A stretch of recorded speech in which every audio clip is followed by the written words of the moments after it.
Hello and welcome my friends to the DOGE report, our take on the Department of Government Efficiency, or as we like to call it, where tax dollars go to die. Now we could have called it something catchy like the Boondoggle Bureau, but honestly, that felt a bit on the nose, didn't it? We hope you find this of great interest and entertaining. Because let's face it, sometimes the truth is stranger than fiction, and when it comes to government spending, stranger doesn't even begin to cover it. Let's dive in. Picture this, a vast echoing cavern stretching hundreds of feet underground. Is it a secret government bunker? A hidden repository for the Ark of the Covenant? No, my friends, it's far more ridiculous than that. It's a bloody office, in a mine, full of paper. That's right, in Pennsylvania, the US government is using a 230-foot deep limestone mine to store, wait for it, retirement forms. Apparently the digital revolution skipped over this particular government agency because they've got 700 staffers down there, shuffling papers like it's 1952, their goal, to process about 13,000 retirements every 2 months. And how are they doing, you ask? Well, they've only hit that target 5 times in the past 16 months. You see, it turns out that when you run an office like a Dickensian fever dream, you run into a few snags. And by snags, I mean a backlog of epic proportions. Their excuses? Oh, just the classics, lack of staffing and incomplete applications. You know, the old standbys. It's enough to make you want to weep. Or move to a country where the government hasn't outsourced its paperwork to the mole people. Alright, buckle up, Buttercup, because this one's a doozy.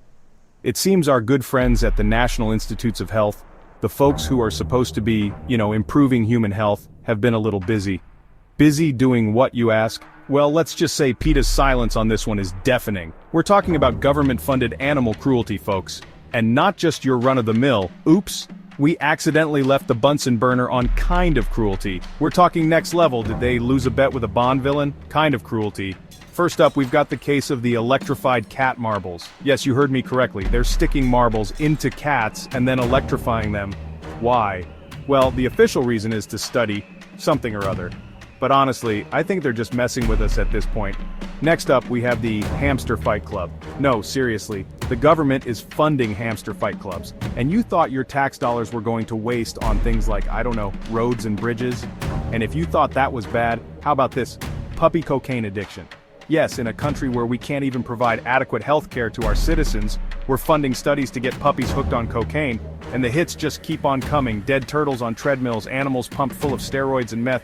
It's like a twisted, taxpayer-funded episode of Intervention, but with more fur and fewer teeth.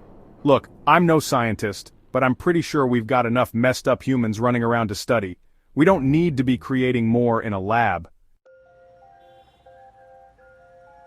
Chapter 3. Propaganda on your dime. You know how we all love to sit around and mock those authoritarian regimes with their propaganda machines churning out state-sponsored news? Well, get ready for a big old slice of humble pie, America, because it turns out we're not much better. That's right, your hard-earned tax dollars are being used to fund, wait for it, news organizations. That's right, the government is funneling money to media outlets, essentially paying them to, well, who knows what they're doing with it, but it can't be good. We're talking about hundreds of thousands, even millions of dollars going to places like Politico and Reuters. And what are they doing with this money, you ask? Well, according to some, it's for something called social engineering. And if that doesn't send a chill down your spine, you haven't been paying attention. Look, I'm all for a free press, but when the government starts acting like a sugar daddy to the media, it's time to start asking questions. Are we funding journalism, or are we funding thinly veiled propaganda? It's enough to make you want to go off the grid, start a potato farm, and communicate solely through interpretive dance, which, come to think of it, might be the only form of communication the government hasn't figured out how to manipulate, yet. Well, folks, there you have it. Another week, another steaming pile of government waste and absurdity.